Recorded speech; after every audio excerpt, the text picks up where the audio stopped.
Ano nga bang mangyayari kung kulang ka naman sa iron? Maaari kang makaranas ng sobrang pagkapagod at panghina, namumutlang balat, chest pain, mabilis na tibok ng puso at shortness of breath, headache, panlalamig ng kamay at paa, pamamaga ng dila at pagrupok ng kuko ay maaaring ikaw ay may senyales na ng kakulangan sa iron. Kapag naranasan mo to, syempre agad nang magpakonsulta sa doktor. At kung napabayaan mo naman ito, syempre una, maaari kang magkaroon ng heart problem. Dahil ang kakulangan sa iron ay maaaring magdulot yan ng irregular heartbeat. Kung kulang ka sa iron, mas kailangan kasing mag-pump o tumibok ng puso natin ng mas mabilis para makompensate niya yung kakulangan ng oxygen sa ating katawan. Pangalawa, usually during the pregnancy, so yung mga pregnant women ay mas mataas yung pangailangan sa iron. So maaari kang magkaroon ng premature birth o yung low birth weight o yung kulang sa timbang na baby ng pinagbubuntis mo. Para sa mga baby at mga bata naman, kapag kulang sila sa iron, ay maaaring ma-delay ang growth and development. Additionally, maaari din silang maging susceptible at magkaroon ng mga infections. Siyempre, kung kulang ka sa iron, ibig sabihin, kulang din ang oxygen level na maaaring mag-circulate sa buong mong katawan. Kapag pinabayaan mo to, siyempre, napakadelikado. Ang iron deficiency anemia ay isang common type yan ng anemia kung saan nagkakaroon ng kakulangan ng red blood cells sa ating dugo. Tandaan natin na ang red blood cells ang nagdadala ng oxygen o hangin papunta sa iba't ibang parte ng ating katawan, at kapag nagkulang o hindi nakakarating yung oxygen na kailangan ng parte ng ating katawan ay maaaring magkaroon ng tissue damage at eventually mamatay ito. So basically, kapag meron kang iron deficiency anemia, ikaw ay may kakulangan sa iron. At kapag kulang ka sa iron, ang ating katawan ay hindi makakagawa ng enough na red blood cells na nagkikerry ng oxygen.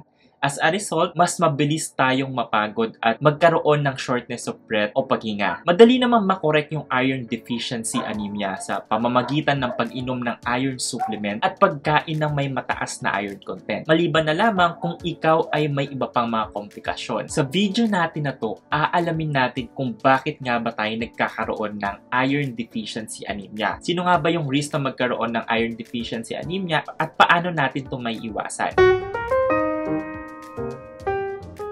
May iba't ibang reasons kung bakit tayo nagkakaroon ng iron deficiency anemia. Una, dahil nagkakaroon tayo ng blood loss. Halimbawa, sa mga kababaihan na monthly na dinadatnan, importanteng mag-take sila ng iron supplement dahil maraming dugo ang nababawas sa kanila. Maaari rin naman dahil ikaw ay may internal bleeding katulad ng pagkakaroon ng peptic ulcer, hernia, colon polyp, cancer at iba pang gastrointestinal bleeding na maaaring magresulta ng kakulangan sa iron. Pangalawa, maaaring dahil kulang ang iron na kinakain mo o mahina ka lamang kumain. Ang mga halimbawa ng pagkain na mayaman sa iron ay meat, itlog, leafy green vegetables, iron-fortified foods at iba pa. Para sa proper growth and development ng ang mga infants o sanggol at mga bata ay kailangan din ng iron sa kanilang diet. Pangatlo, nahihirapan ang ating katawan na i-absorb ang iron na pumapasok sa atin. Halimbawa, kung ikaw ay may celiac disease, naapektuhan kasi nito yung parang kakayanan na makapag-absorb ng nutrients na maaaring magdulot ng iron deficiency anemia. Pang-apat ay pagbubuntis, kaya nga mahalaga na mag-take sila ng iron supplement dahil mas kailangan nila ng mas mataas na iron para sa growing fetus na kanilang pinagbubuntis. Ganun na rin yung mga kababaihan na nagpapasuso sa kanilang mga anak. Panglima, yung mga taong nag-undergo ng major surgery na nagkaroon ng blood loss. Pang-anim naman yung mga vegetarians or yung mga nagbe-vegan diet na hindi nagdadagdag ng iron-rich food sa kanilang kinakain. So sila yung mga at risk para magkaroon ng iron deficiency anemia. So, paano nga ba natin ito may iwasan? So, syempre, either kakain ka ng pagkaing mayaman sa iron o uminom ka ng tableta na iron supplement. Ano nga ba yung mga pagkaing mayaman sa iron? Halimbawa, yung red meat, seafood, beans, dark green leafy vegetables, dried fruits, peas, yung mga iron-fortified cereals, bread, at ng pasta. Kung at risk ka o meron kang iron deficiency anemia, kailangan mong mag-take or uminom ng 150